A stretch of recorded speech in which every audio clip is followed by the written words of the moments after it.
Hi hello నమస్తే welcome to జూనూస్ global. నేను మీ గణేష్.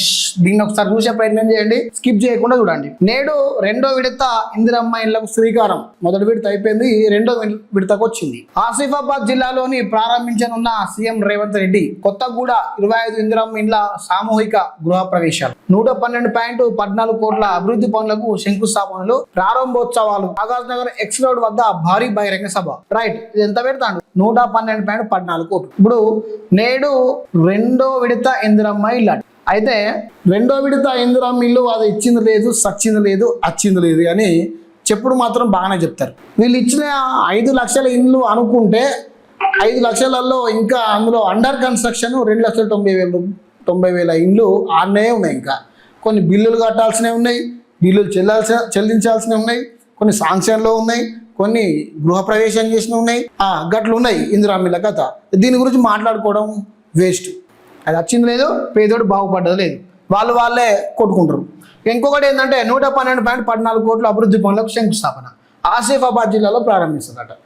ఆసిఫాబాద్ జిల్లాలో 112.14 కోట్లతోని అభివృద్ధి కార్యక్రమాన్ని చేస్తున్నాడు ముఖ్యమంత్రి రేవంత్ రెడ్డి గారు. ఓకే, నా క్వశ్చన్ ఏంటంటే నస్తూర్వేల్ దగ్గర భారీ బహిరంగ సభ పెట్టిండు. ఈ 112 కోట్లలో కనీసం ఒక 50 కోట్లన్న రిలీజ్ చేస్తే నీ సొమ్ము ఏం పోయిందయ్యా? మా మంతని ప్రాంతం ఇక వెనుకబడుకుంటా ఒకటేనా? మా మంతని ప్రాంతం నుంచి కాంగ్రెస్ పార్టీ నుంచి 5 సార్లు ఎమ్మెల్యే గెలిపించింది, కానీ ఏం అభివృద్ధి అయింది ఇక్కడ? యువతకు ఎంప్లాయ్మెంట్ ప్రత్యక్షంగానో పరోక్షంగానో కల్పించడానికి ఇక్కడ పెద్ద ఏదైనా మ్యానుఫ్యాక్చరింగ్ యూనిట్ ఏమైనా పెట్టిండ్రా? కనీసం పేదోళ్ళకు ఇందిరమ్మ ఇళ్ళని ఆ ఇళ్ళు అని చెప్పి కట్టించిండ్రా? ఇంకా లేరా పేదోళ్ళు? యువతకు ప్రైవేటు పరంగానో ఎక్కడన్నా జాబ్ మేళల్లో పెట్టి అవి ఇచ్చే ప్రయత్నం చేసిర్రా? రైతులకు నస్తూర్వేలిలో అలనాటి రోజులలో ఉన్న దాన్నే రైతు భరోసా మటుకొచ్చి ఇక్కడ టింగ్ 1 బటన్ నొక్కి వెళ్ళిపోయిండు. జీవన్ రెడ్డిని తిరగడానికి మాత్రం మీటింగ్ పోయినట్టు ప్రజలు ఆ విధంగా మాట్లాడుకొచ్చిర్రు. అనవసరంగా 10 కోట్లు వేస్ట్. బహిరంగ సభలు పెట్టుడే కానీ అభివృద్ధి కార్యక్రమాలు ఇచ్చున్నదా లేదా? మా మంత్రి ప్రాంతానికి వచ్చినప్పుడు ఇండ్ల నుంచో 50 కోట్లు ఎందుకు కేటాయించలేదు? దేవాదాయ శాఖ కేటాయించినావు కరెక్టే, యువతకు ఎంప్లాయ్మెంట్ పరంగా నువ్వు 100 కోట్లు ఎందుకు కేటాయించలేదు? దయచేసి ముఖ్యమంత్రి గారు చెప్పాలి, స్థానిక ఎమ్మెల్యే గారు కూడా చెప్పాలి. స్థానిక ఎమ్మెల్యే గారు ఇప్పుడు 5 టర్ములు గెలిచిండు, యువతకు ఏం ఎంప్లాయ్మెంట్ కల్పించిండు? కనీసం ఒక జాబు నౌకరన్న పెట్టించిండా? అభివృద్ధిలో ముందుకు పోతుందంటే రోడ్ల పరిస్థితి ఎట్లున్నది?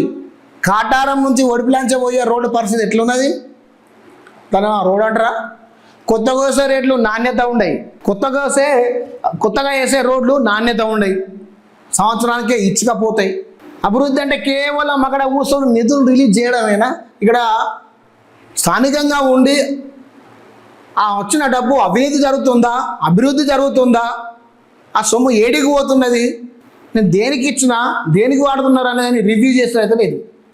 ఇస్తున్నాం పోతున్నాం అంతే. అది అభివృద్ధి అవుతుందా అవుతలేదు మాత్రం చూసేయలేదు, వచ్చి మాట్లాడేది లేదు. ఒక పక్క రైతులేమో కొనుగోలు చేయట్లేదు అని చెప్పి ధర్నాలు చేస్తుంటే వాళ్ళందరూ ధర్నాలు చేస్తే కేసులు రైతుల మీద, ఇంకా బేడీలేసి జైల్లో పెట్ట.